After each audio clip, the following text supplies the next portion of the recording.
श्री दुर्गा सप्तशती अथ मूर्तिरहस्यम्।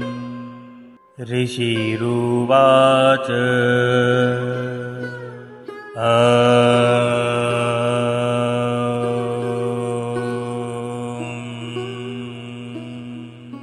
नन्दा भगवती नाम या भविष्यति नन्दजा, स्तुता सा पूजिता भक्तया, वशीकुर्याज जगत्त्रयम्।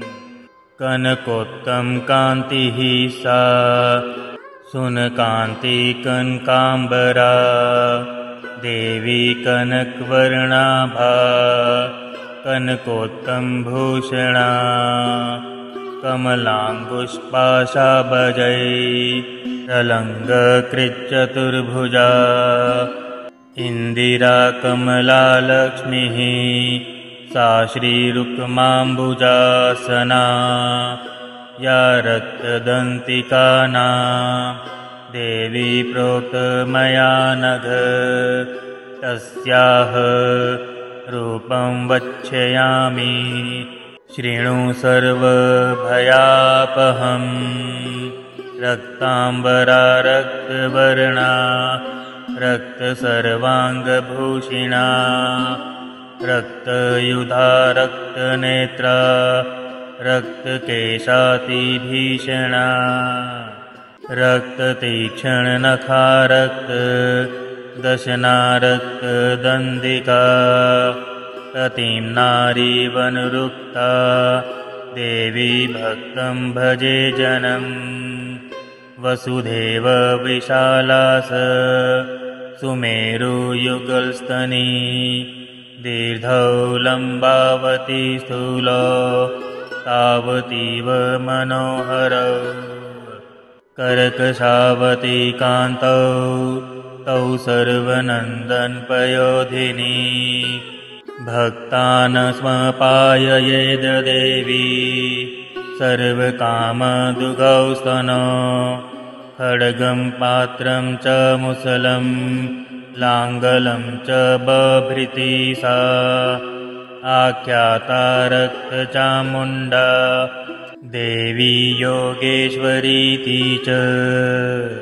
अनया व्याप्तमखिलं जगत्स्थावरजङ्गमम्, इमां यः पूजयेद भक्तया स व्याप्नोति चराचरम्।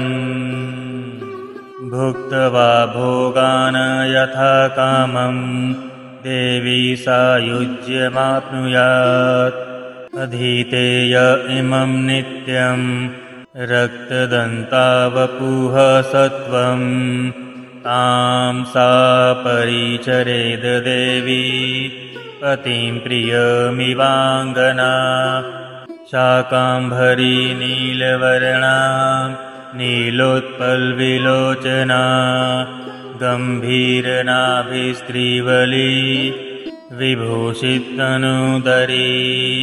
सुकर्षसुमुत्तुङ्ग वृत्तीनघनस्तनी, मुष्टिं शीलीमुखापूर्णं कमलं कमलालया। पुष्पपल्लवमूलादि फलाढ्यं शाकसञ्चयं, काम्यानन्तरसैर्युक्तं श्रोत्रिणमृत्युभयापहम्। कामुर्कं च स्फुरत्कान्ति बिभ्रति परमेश्वरी। शाकम्भरी शताक्षी सा सैव दुर्गा प्रकीर्तिता। विशोका दुष्टदमनी शमनी दुरितापदाम्, उमा गौरी सती चण्डी कालिका सा च पार्वती।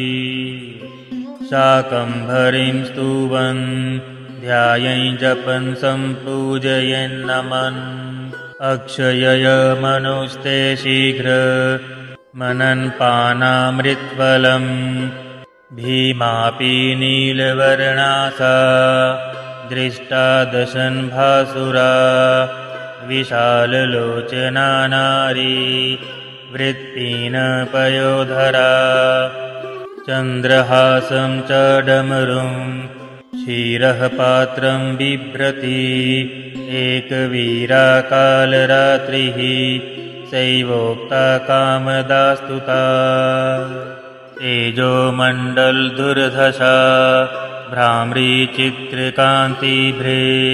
चित्रानुलेपना देवी चित्राभरणभूषिता चित्रभ्रमरपाणिः सा महामारीति गीयते इत्येता मूर्तयो देव्या याः ख्याता वसुधाधीप जगन्मातुश्चण्डिकायाः कीर्तिताः कामधेनवः इदं रहस्यं परमं न वाच्यं कस्यचित्तव्या व्याख्यानं दिव्यमूर्तिना मभीष्टफलदायकं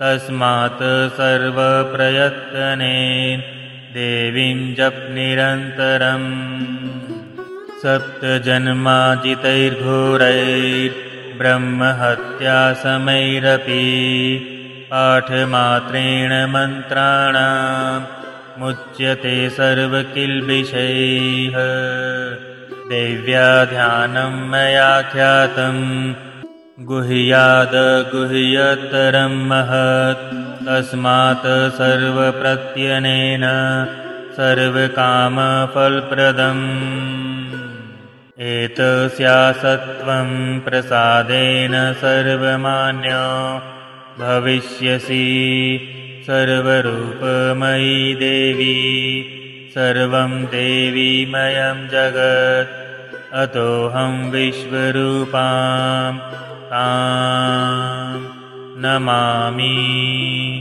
परमेश्वरीम् इति मूर्तिरहस्यं सम्पूर्णम्।